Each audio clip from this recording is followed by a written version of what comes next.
Vendas no varejo. Você está pensando em trabalhar no varejo como empreendedor, como funcionário?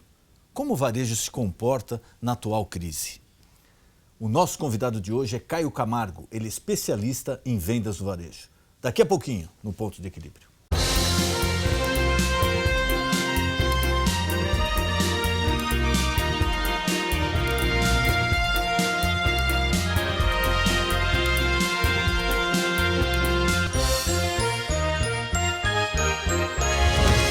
O varejo é o setor onde há o maior número de oportunidades para quem deseja empreender, para quem quer abrir o seu próprio negócio. Mas é no varejo também onde existem muitos obstáculos, muitos desafios. Por exemplo, a concorrência, a obtenção de mão de obra especializada, o treinamento de pessoal, a carga tributária, os temíveis impostos, os juros quando há necessidade de crédito, as mudanças de mercado, a inadimplência, a inflação. Empreendedorismo no varejo é o tema do programa Ponto de Equilíbrio de hoje. É isso mesmo, Jantália. E agora vamos saber o que as pessoas pensam sobre esse assunto. Você é bem atendido nas lojas do varejo? Frequentemente sim, normalmente. Geralmente sim. Não. Por quê? Eles querem induzir você a comprar coisas que você não tem interesse. Com relação ao varejo, varia um pouco o atendimento, assim, de acordo com a loja. Nem sempre sou bem atendido, mas e no geral dá para aguentar o atendimento. Geralmente sou. E o vendedor consegue esclarecer todas as suas dúvidas? Não. Alguns, os vendedores mais antigos, mas esses que são contratados de última hora, muitos são muito mal treinados, eles são super bem intencionados, você vê o esforço deles, mas eles dão informações desencontradas. Em alguns casos, não. Sim, via de regra sim, né? Algumas vezes sim, nem todas. E compras pela internet, você costuma fazer? Costumam. Faço pela internet também. Não. Nem tanto, eu prefiro comprar no varejo, em loja física mesmo. Costumo sim fazer. Gosto. Caio Camargo possui mais de 20 anos de experiência como palestrante e especialista em varejo e comportamento do consumidor. É editor do site Falando de Varejo, diretor de Relações Institucionais da Virtual Gate, cofundador do Hub Pro Varejo e membro da Anjos do Brasil. Muito boa noite, meu amigo, minha amiga. O nosso encontro de final de noite, programa Ponto de Equilíbrio. Se você, de repente, perdeu algum programa ou gostaria de assistir novamente uma entrevista que despertou interesse em você, basta você acessar esse canal que você está vendo agora na tela, que é o nosso canal no YouTube. Lá você encontra todos os programas já veiculados. Ele é atualizado semanalmente. O programa é sempre feito pensando em você. E nessa noite é com imenso prazer que recebemos Caio Camargo, ele é especialista em varejo. Caio, obrigado por ter aceito o convite. Eu que agradeço o convite, Tênis. Prazer recebê-lo aqui. Prazer é todo meu, uma honra. E como está nesse mercado aí tão tumultuado, né? Muita gente reclamando, crise, recessão, etc. Como o varejo tem se comportado? Quais os caminhos para o varejo? Maravilha. Bom, é um ano difícil de qualquer forma, né, Denis? É um ano que a gente está repensando o negócio, a venda não está acontecendo, o consumidor fugiu do varejo, né? Tivemos um primeiro semestre ali que realmente foi escasso, ele foi difícil até de ser planejado, porque realmente não tiveram consumo, o consumo esfriou de alguma forma.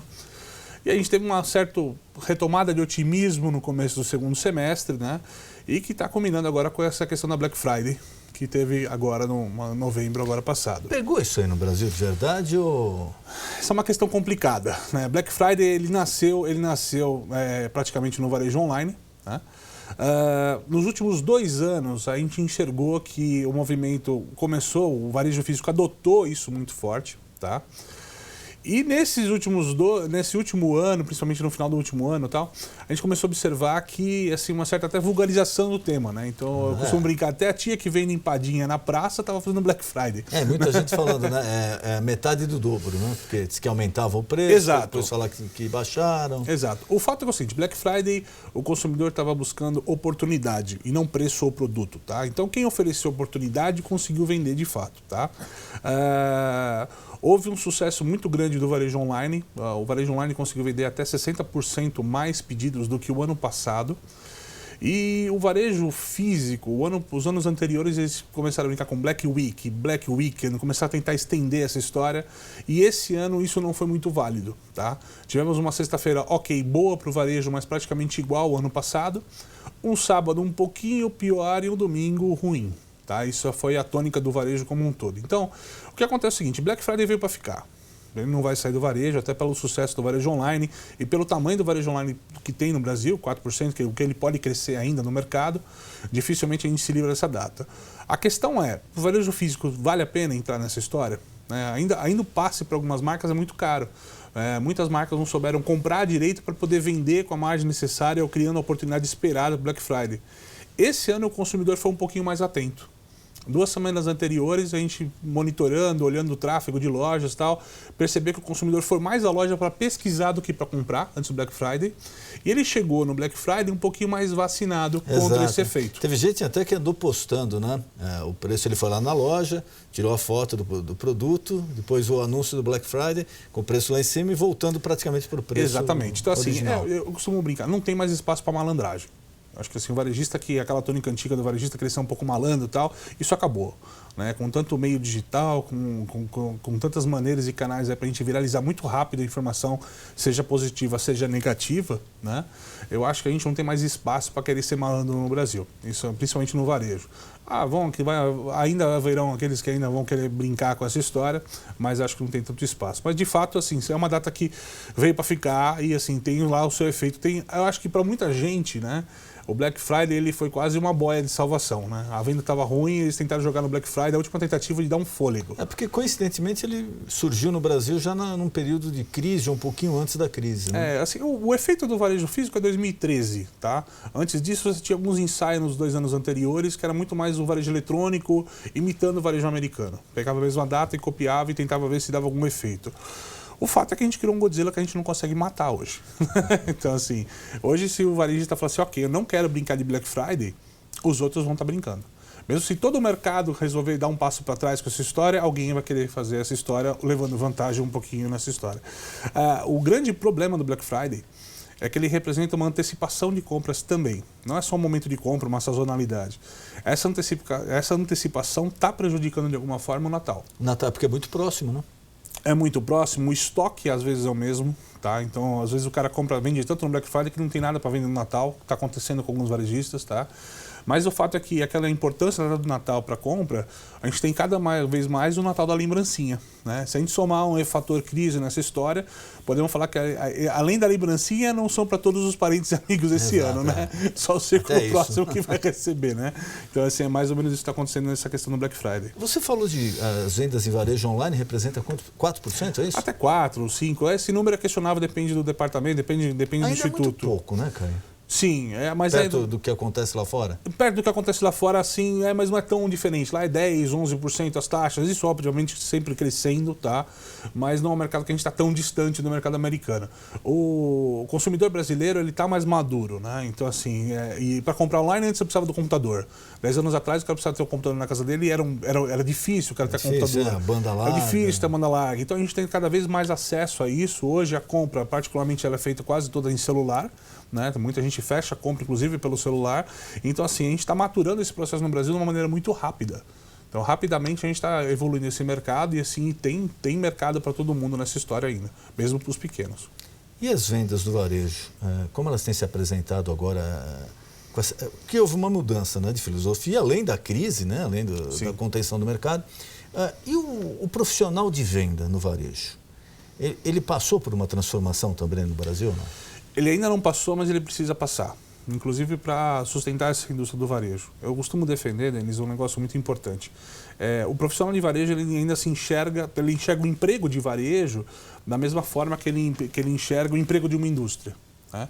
Então, na indústria, lá, eu trabalho de segunda a sexta, eu bato o cartão às 8, bato o cartão às 6, faço hora extra, né? Tenho meus horários determinados. Se eu faço tudo aquilo que eu tenho que fazer no dia, missão cumprida. Né?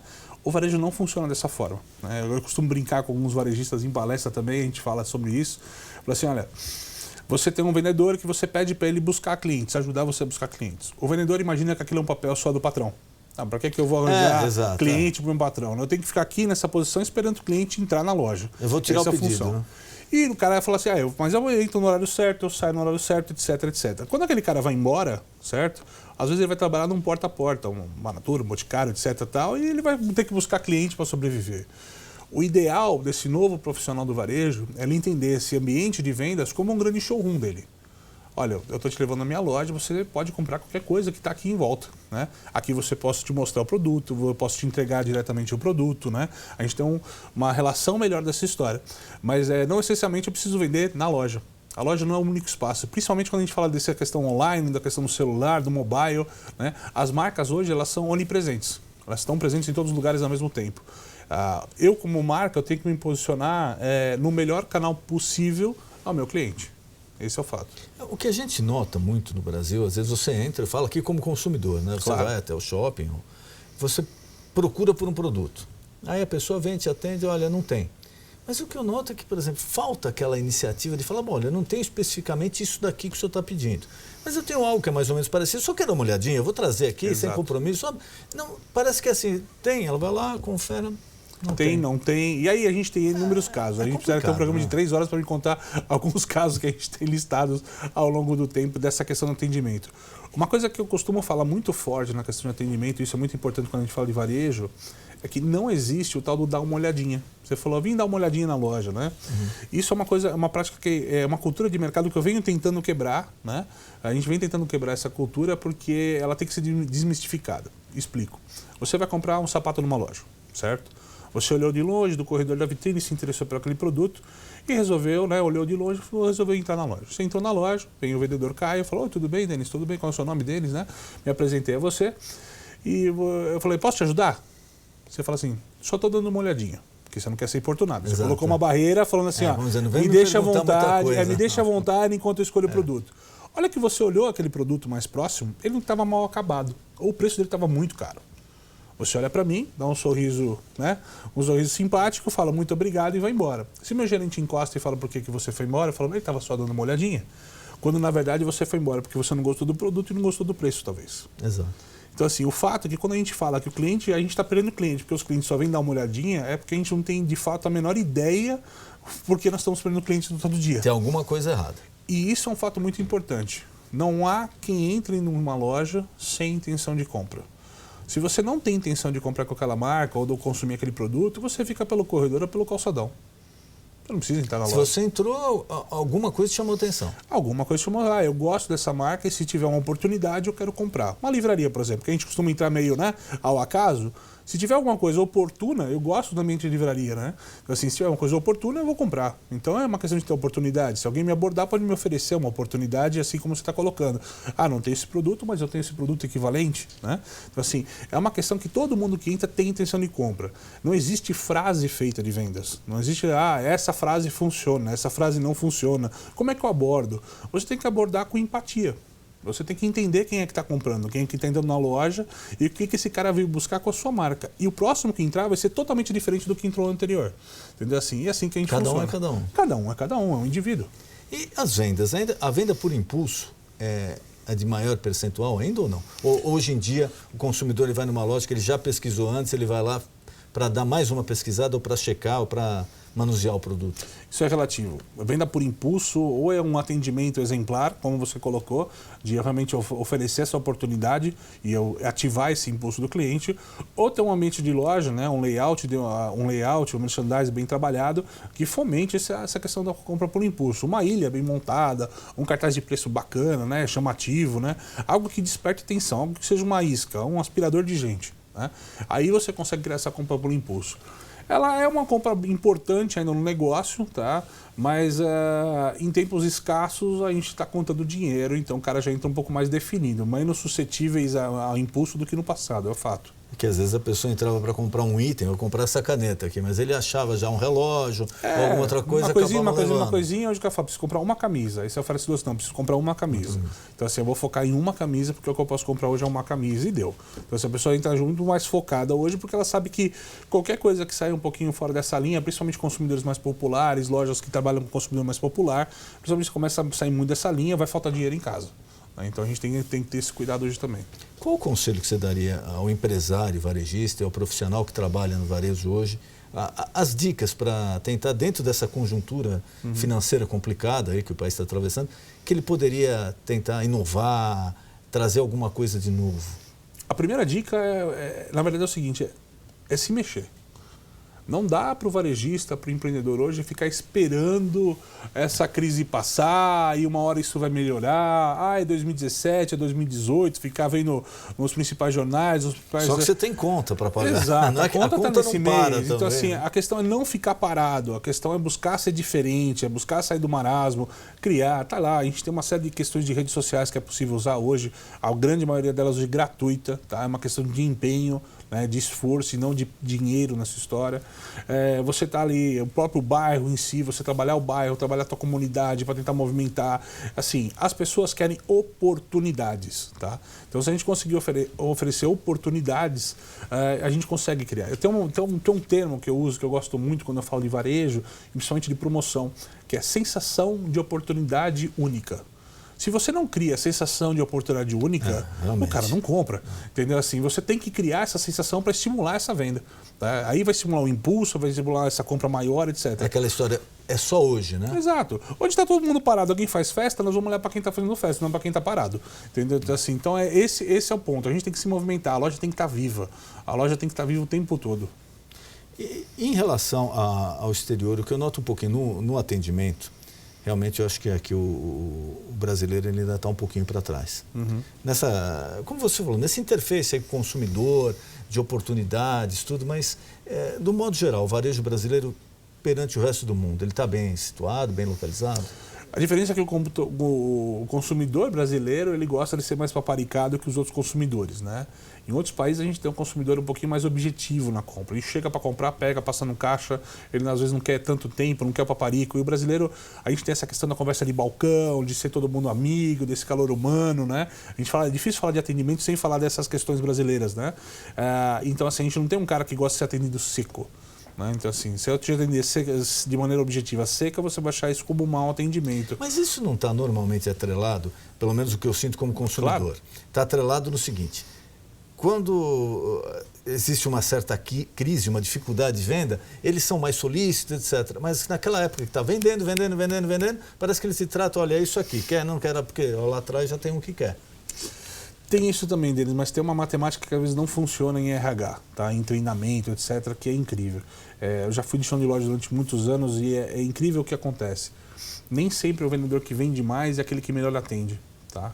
A gente tem que tomar cuidado nesse bem atender, ele ser subjetivo demais, ele se perder no resultado. Isso é um cuidado que todo varejista deve ter. Nem sempre ser bonzinho, ficar lá 3 horas contigo para tu comprar uma calça jeans, eu estou perdendo venda ao longo do dia e isso vai prejudicar o resultado da loja. Por melhor solicitar, mas é que esse cara no futuro pode comprar, as histórias a gente tem. Mas normalmente o fato é o seguinte, a gente tem que dosar o bom atendimento, a qualidade, a empatia também com uma certa velocidade, uma objetividade, tá? As duas coisas têm que estar conversando juntas de alguma maneira, senão, de alguma forma, você vai perder vendas, tá? E o e-commerce? O e-commerce está buscando esse atendimento ainda, né? A gente tem uma questão de inteligência artificial, hoje se fala muito de uma palavra que chama chatbots, né? Que é como se fosse um robô, né? Uma inteligência artificial respondendo para você como se fosse um ser humano. Então, assim, de fato tem uma teoria engraçada que quanto maior a empresa, mais ela tenta atender como uma empresa pequena, né? Eu acho que a vantagem que tem os pequenos varejos, os pequenos negócios, os pequenos empreendedores... atendimento ali diferenciado. Eles não têm inércia. Se eles inovarem hoje, eles não precisam movimentar grandes fortunas para criar alguma coisa nova, para mudar o meu negócio da noite para o dia, né? Se eu pegar uma rede de supermercado consolidada com 500 unidades, para implantar uma inovação, a gente está falando de milhões, né? O cara lá do bairro... demorado também, demorado, né? A inércia é difícil, criar pessoas, né? Criar cultura, etc. Isso é um pouco complicado. Quando eu falo do pequeno negócio, eu não tenho essa inércia. As questões de inovação elas são muito mais fáceis, eu consigo me mover mais rápido. O fato é que esse cara grande, ele começa a perder o tato e começa a voltar para o negócio pequeno. Não somente por questão imobiliária, mas assim, os grandes supermercados hoje, eles apostam muito mais em pequenos espaços até para recapturar esse cliente com um bom atendimento, como um mercadinho de bairro, do que ele tinha no hipermercado. O hipermercado no Brasil, as grandes áreas, ele está sendo questionado hoje. Qual é a função de você ir num hipermercado, né? As pessoas estão comprando hoje por conveniência.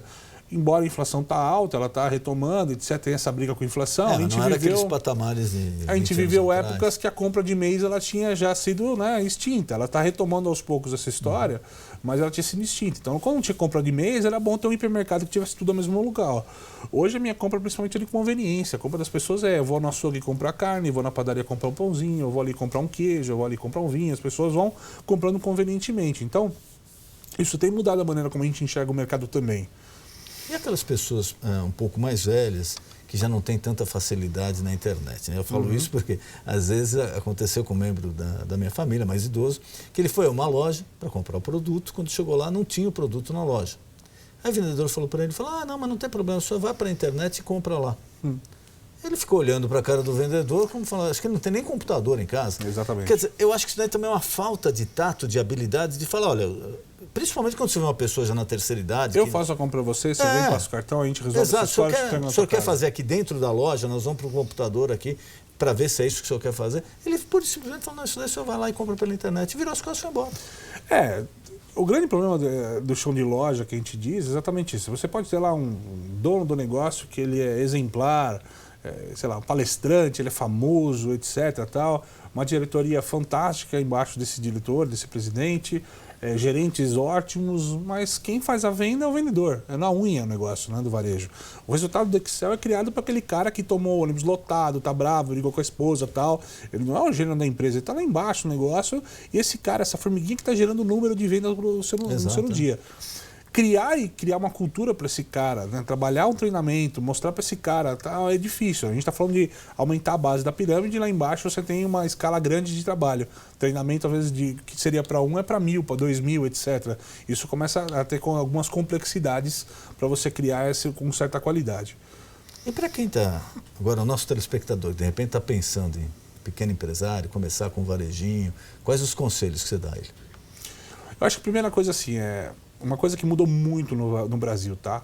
No Brasil a gente falava em vender para classe social. Eu vendo para classe C, para classe B, para classe A. Isso não existe mais. Isso não existe mais. Por quê? Eu não conseguiria... Vamos colocar um exemplo prático dessa história. Com certeza, todo mundo que está assistindo em casa aqui, ou você e tal, conhece alguém que ganha menos do que você, ganha menos que quem está assistindo em casa, mas tem, por exemplo, um celular melhor do que eu tenho. Né? Ou uma televisão, até às vezes não tem um carro melhor do que você tem. Você até se surpreende. Então no Brasil não existe mais essa história de criar produto para classe A. A não sei que a gente vai falando da extrema ponta da ponta, vai vender barco de luxo, vai vender avião, né? Vender um Rolls Royce. Exatamente. Mas assim, dificilmente existe produto para classe A ou produto para classe C. A gente está tudo misturado, né? Você vê, quando teve no passado a questão dos rolezinhos, né? A molecada buscava tênis de R$1.000, né? E não é o que a população do foco dá. Então isso mudou um pouquinho esse jeito de consumir. O primeiro recado que eu falo é assim, conheça o seu mercado. Saiba para quem você está vendendo, aposte no nicho de mercado e aposte nas demandas desse nicho. Eu quero vender roupa? Para quem que é a roupa? Não, para jovem aqui da comunidade, ela tem esse perfil, ela tem essa faixa etária, ela gosta disso, disso, disso. Então as roupas que eu tenho que vender são essas daqui. Então, cria dentro daquele nicho a demanda, a oferta do negócio. É isso que tem que fazer. Acho que o primeiro negócio é entender seu mercado. A partir dali o que eu faço para ser diferente? Se tem 30 marcas que já fazem isso, alguma coisa muito próxima, tá? O que eu posso fazer diferente? Senão você vai ser mais um. Uma coisa que o varejo não pode ser só, por exemplo, a gente sempre fala de varejo e fala de ser o mais barato. As propagandas batem ser mais barato. Ser barato é um atributo, mas não pode ser o único atributo da marca. Hoje você é barato, amanhã aparece alguém mais barato e o que você vai ser? Então, assim, tem que tomar cuidado com essa questão do barato e como é que eu trabalho ela. Então, assim, qual é o atributo que você vai criar? Eu tenho um ambiente de loja inspirador, o atendimento é único, né? Eu me sinto bem nesse local. O que você vai fazer diferente para atender esse cara de nicho que você está pegando, tá? Então, acho que são grandes mercados que a gente tem que olhar dessa forma.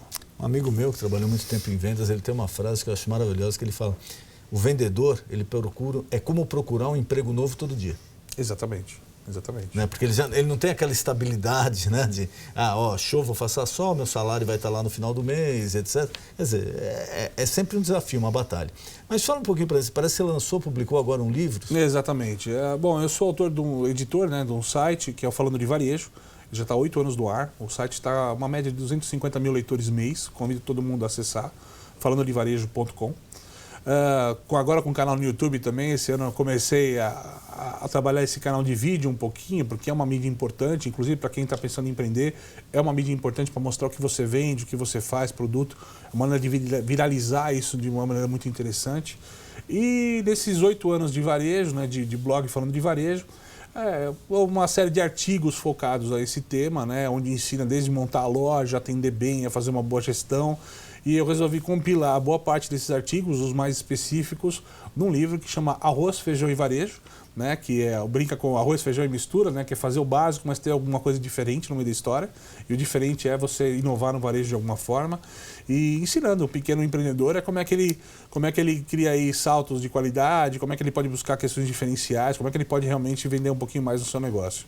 Caio, nosso tempo está se encerrando. Eu queria agradecer mais uma vez a ter aceito o nosso convite. Foi uma honra. E colocar à disposição algum recado que você queira passar, algum tema que eu não perguntei, fica à vontade. Não, eu acho que assim, embora a gente fale de crise, pessoal, eu acho que assim, a gente tem que olhar às vezes menos para a janela, tá? E mais um pouquinho para o nosso umbigo. A gente tem que começar a entender do nosso negócio, olhar o nosso negócio como um benchmark, como um divisor de águas, e falar assim, ó, a partir do meu negócio, o que eu posso fazer melhor aqui dentro? Esquece um pouquinho as notícias estão cada vez terríveis, né? Mas foca no teu negócio. Como é que você pode ser inovador? Como é que você pode buscar mercado em cima disso? Alguém sempre vai sair lucrando com a crise. Tomara que seja você. Caio, muito obrigado. Foi um prazer recebê-lo aqui. Obrigado, viu? Imagina. O nosso encontro de final de noite. Programa Ponto de Equilíbrio. Boa noite.